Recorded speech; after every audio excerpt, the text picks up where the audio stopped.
What's going on, superstars, and welcome to the Public Speaking Secrets course. We're so excited to have you here today, and welcome to our beta test group. So we're glad to have you on. So let's jump into this information um, and get rolling. First of all, let me introduce myself. I'm Jason Van Gartner, and I am your instructor for the Public Speaking Secret 101 course. A couple of fun facts to know about me is that I'm a husband and a dad, and I'm an author and avid golf lover. Yes, on that, that is my book there that you see with my beautiful daughter. Um, so that's the dad and author side of me kind of combined together. Um, Couple of more fun facts that you should know about public speaking is the number one most feared course on most college campuses. That's correct. I've been teaching for over 20 years on the higher learning education sector, and it is one of the most feared courses. I've had students their freshman year who end up in the course just because it's the last class that's open that they have to take. And then I have most of the students who have avoided it their whole 4 years, and now it's time to pay the piper, and they have to take it because it's a general education course, and they have to take it in order to graduate. So that's a very fun fact or interesting fact to know. Also, it is said that people would rather die than to give a presentation. A famous theorist, Jim McCorsky, once stated that most people would rather be eulogized than to have to give the eulogy at a funeral. And what that simply means is most people would rather be dead in the casket than having to speak about the deceased. Now, that's a real fear, which we call that fear. The deep fear of public speaking is called glossophobia. Say it with me, glossophobia. That's right. When we think of different phobias, we think of arachnophobia, the fear of heights. So those are real fears, and public speaking actually has a real name for deep fear, which is called glossophobia, which are very severe cases. So those are some fun, interesting facts about public speaking before we get started today. Now let's jump into a couple of quick rules to cover. One rule that I want you to remember is this is the beta test group. So I want you to remember to keep this information private. This is just for you. We're testing this. And again, I do appreciate you for joining the test group so that you can give me some feedback on the information and the content. I'm testing a couple of different platforms to see how we want to actually offer this course. So I appreciate your feedback, but please let's keep it public, or excuse me, keep it private. Also, make sure you respect others. So we'll be able to create different groups online, offline in the future settings. But make sure you're respecting others. Everyone here has a fear of public speaking or has some level or connection to public speaking, which may be all different.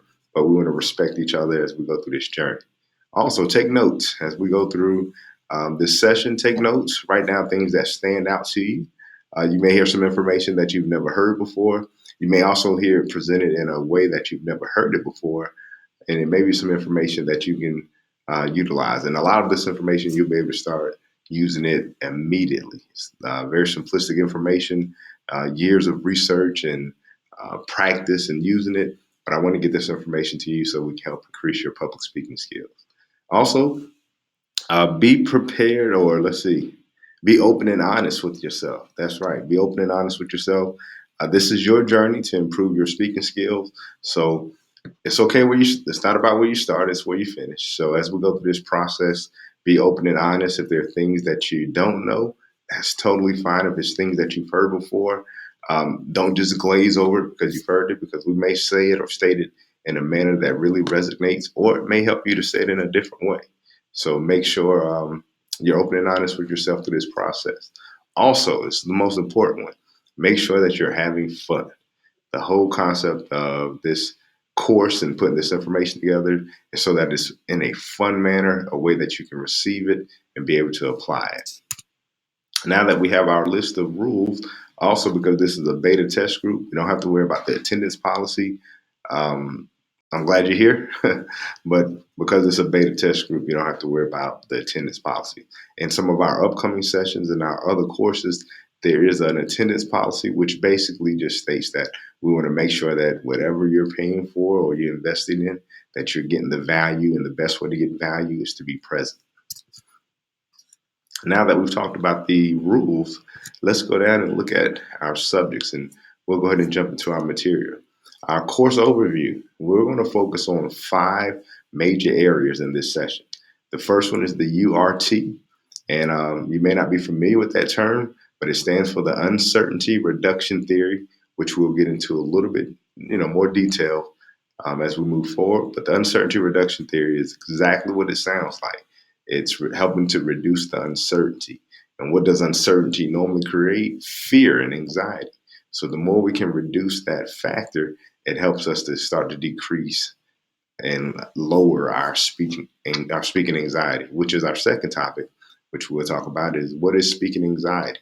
Where did it come from? How do we utilize it to still be impactful? We can recognize it, but how do we take that and not allow it to stop us from being an effective presenter and an effective communicator? Number 3, we'll talk about parts of a presentation. That's right. We'll talk about the different parts of a presentation. You already know them. I just want to present them to you in a different manner that will help you to really hone in on how to develop an outline, how to understand the process and the system of putting together an effective presentation. Fourth, we'll talk about introductions. We'll talk about the significance of what goes into an introduction, a very, very simple step by step elements that go in your introduction that helps it to be impactful. And then we'll finish up talking about conclusions. See, those are the 2 major parts of what makes a presentation effective because most of the time you jump right into the body. So it's your content, you get rolling. But by adding an introduction and a conclusion, helps to make it more effective for you as well as for your audience. All right, you ready to take off? Let's roll. The uncertainty reduction theory. The core concept of the uncertainty reduction theory is the theory says that people need prior information about others to reduce their uncertainty.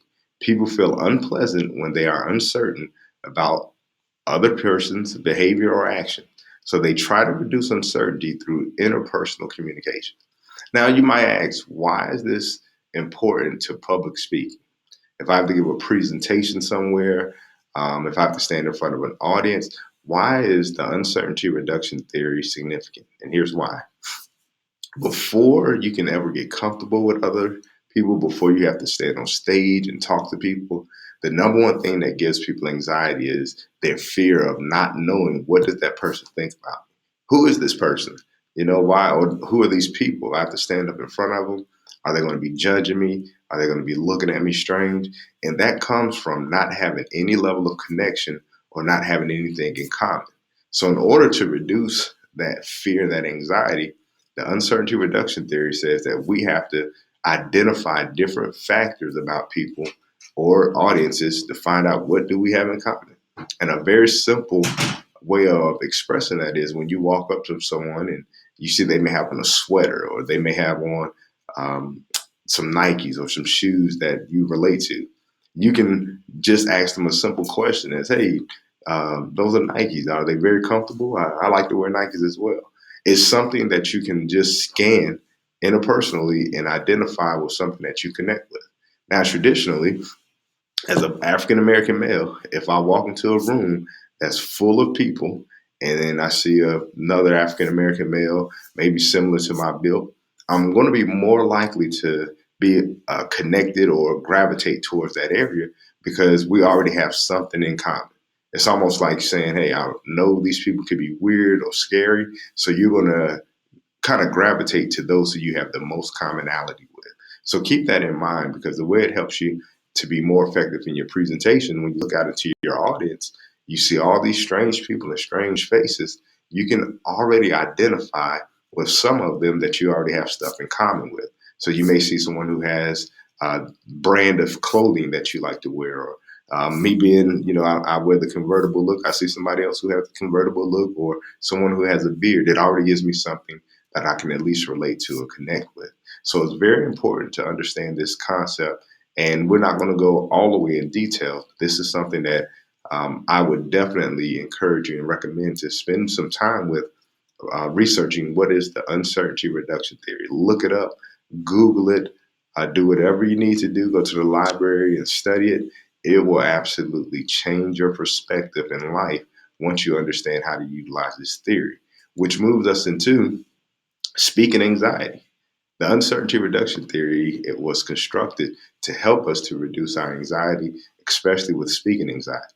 Speaking anxiety experiences or experiencing speaking anxiety is normal. Nearly everyone gets nervous when they have to give a speech or a presentation, even experienced speakers. Most of your anxiety is not visible to the audience.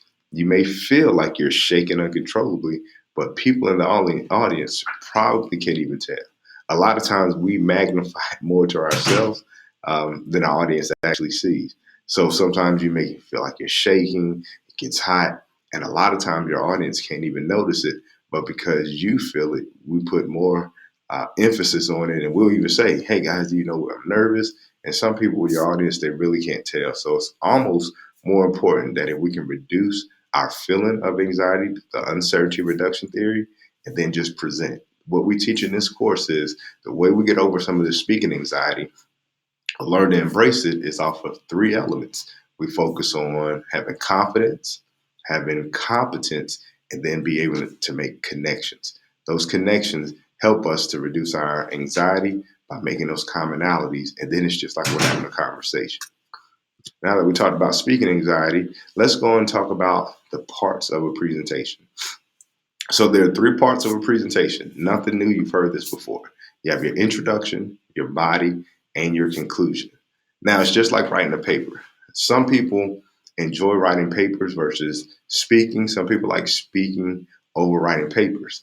But it's the same concept. And the reason why you have this concept is to have some type of structure. So you have your introduction that introduces your topic, the body where your main content is, and then your conclusion. Here's my question to you. Which one out of the three are the most important? Is it the introduction is the most important, the body is the most important, or the conclusion is the most important? Go ahead. I'll give you 5 seconds, and I just want you to think about it. All right. What did you come up with?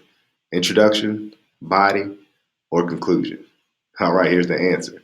The answer is all three of them. That's right. All three are important.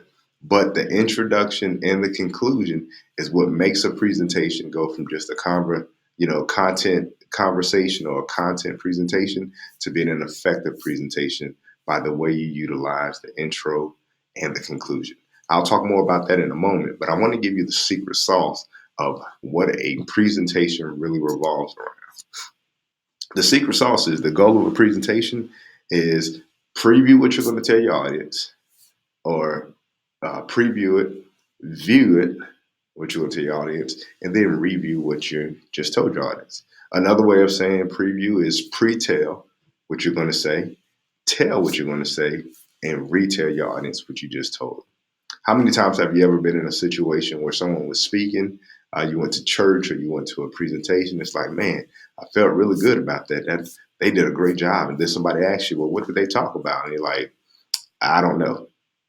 That's because this concept of we can get a great feeling, but if we don't understand the information that we're getting from them, it's hard for it to be called an effective presentation. And for an effective presentation, there are three factors that you have to get. You have to get the person's name, you have to get their topic, and then you have to get their 3 to 5 main points. Now, which one seems the most challenging to get? The 3 to 5 main points. And that's why we preview it, then we talk about those main points. Then we review those main points to make sure our audience can get all the main topics or the main points that we're covering. Now that you have the secret sauce, let's quickly talk about the introduction.